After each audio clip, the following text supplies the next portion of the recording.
Hey everyone, I'm going to show you how to change language on Claude AI.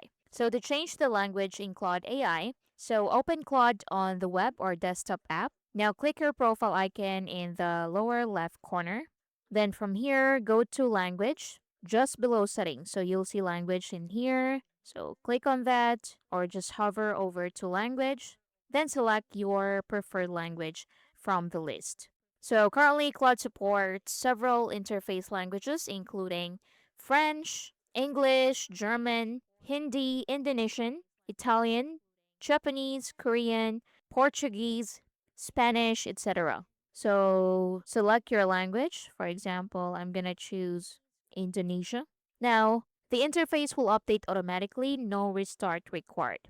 Even if you don't change the interface language, Claude can still chat with you in almost any language. So simply start typing in your preferred language, and Claude will generally respond in that language.